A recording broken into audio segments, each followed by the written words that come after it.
Baik, di slide awal ini saya mau perkenalkan dulu judul presentasi saya, yaitu identifikasi karakteristik guna lahan dan kegiatan di Kota Bandung. Ini adalah tugas mata kuliah Teknik Komunikasi dan Presentasi. Saya bakal jelasin materinya pelan-pelan pakai bahasa saya sendiri supaya lebih gampang dipahami dan nggak terlalu kaku.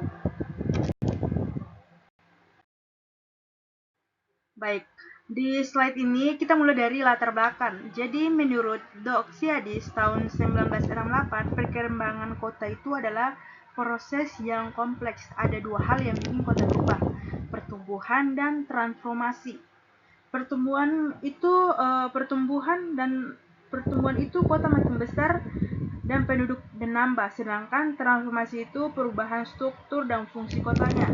Jadi bukan cuma tambah besar, tapi cara kota bekerja juga berubah. Nah, di slide ini kita masuk ke transformasi lahan.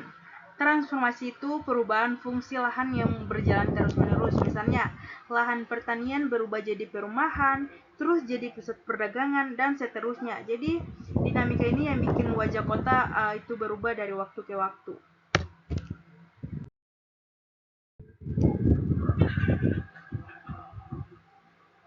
Baik, di slide ini saya bahas 4 tahapan transformasi. Yang pertama penetrasi, kedua inovasi, ketiga dominasi dan sukensi. Singkatnya, fungsi baru masuk ke pelan-pelan, terus makin kuat lalu mendominasi, dan akhirnya menggantikan fungsi lama. Ini pola umum yang terjadi ketika suatu wilayah mengalami perkembangan. Baik, pada slide ini kita lihat masalah utama. Ketidaksesuaian tata ruang. Ketika pembangunan di lapangan nggak sesuai dengan rencana tata ruang, kota langsung dapat banyak dampak negatif. Bisa jadi serau, tidak teratur, dan sulit dikontrol. Jadi perencanaan tepat itu penting banget untuk mencegah masalah ini.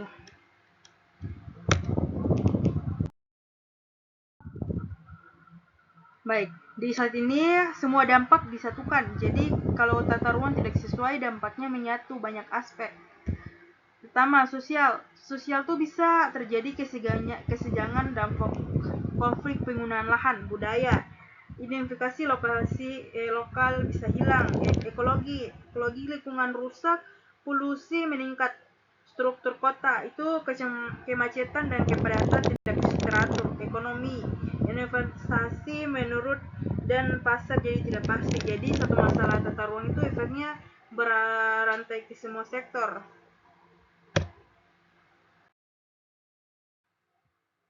Baik, di slide ini saya jelaskan kenapa identifikasi guna lahan itu penting. Dengan identifikasi, kita bisa memahami pola perubahan dan faktor yang mendorongnya. Ini tuh membantu kita membuat kebijakan tata ruang yang pas supaya dampak negatif bisa dikurangi dan pembangunan bisa lebih berkelanjutan.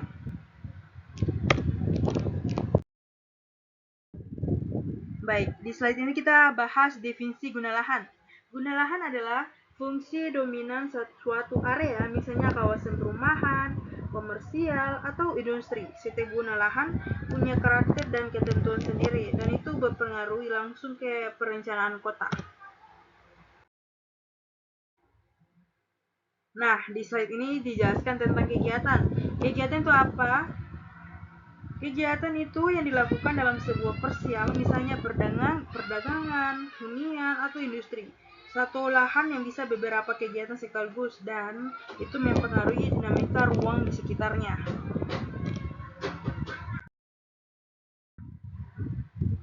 Baik, di slide ini ada 6 kategori kegiatan: perumahan, komersial, industri, ruang terbuka hijau, lindung, dan campuran. Pembagian ini penting supaya kita tahu fungsi setiap wilayah dan bagaimana kegiatan di kota itu disebar.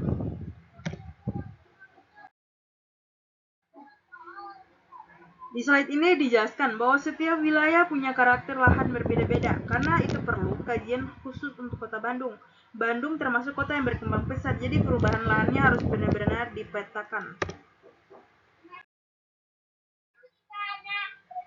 Saat ini menjelaskan tujuan survei, yaitu melihat kesesuaian antara penggunaan lahan yang ada dengan kegiatan yang berkembang sekarang. Tujuannya untuk memastikan tata ruang lebih efektif dan tidak menimbulkan masalah baru.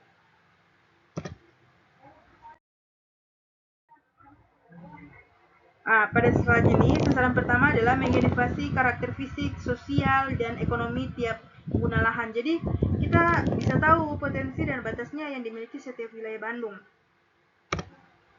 Baik, di slide ini, sasaran kedua adalah melihat variasi kegiatan dalam 3 guna lahan. Misalnya nih, kawasan perumahan yang ternyata dipakai untuk perumahan atau perdagangan kecil. Baik, jadi di slide ini menjelaskan sasaran ketiga, yaitu mengidentifikasi kegiatan apa yang berkembang di setiap guna lahan. Dari sini kita bisa membaca arah pertemuan kota dan kebutuhan infrastruktur ke depan. Nah, di slide ini dijelaskan bagaimana kegiatan yang berkembang tapi menurut struktur kota. Pertumbuhan urban ini mempunyai dampak besar terhadap sosial, ekonomi, dan lingkungan. Jadi analisisnya penting supaya kota bisa bertumbuh dengan terarah.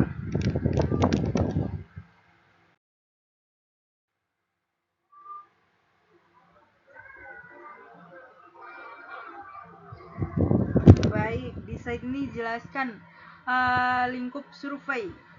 Mulai dari lokasi cakupan 6 wilayah pengembangan sampai durasi surveinya. Jadi survei ini cukup luas dan memetakan seluruh kota Bandung secara menyeluruh.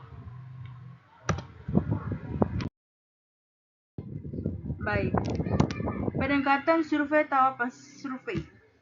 Jadi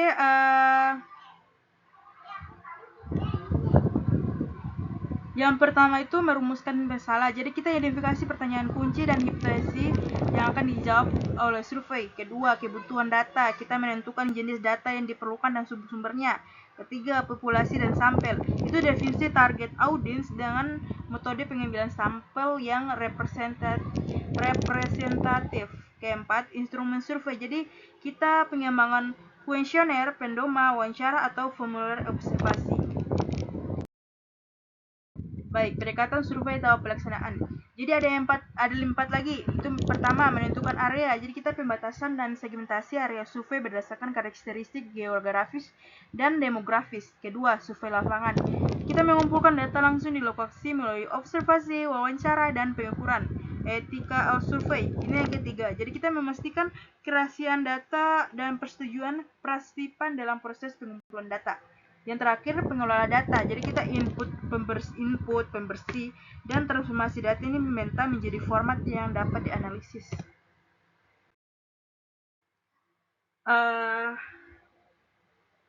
Baik, pendekatan survei dan pengorganisasi tim sumber daya. Jadi ada 5. Yang pertama, tim ahli. Kita membentuk tim multidisipliner dengan keahlian relevan, perizinan penggunaan semua izin yang diperlukan dan perwenangan, proposal Korea, penyusunan dokumen lengkap mengenai tujuan, metodologi, dan ini masa kebutuhan data. Kita mengidentifikasi dan pendengaran data sekunder yang mendukung analisis. Terakhir, estimasi biaya. Jadi perencanaan, anggaran, meta, dan seluruh tahap survei. Baik, di slide ini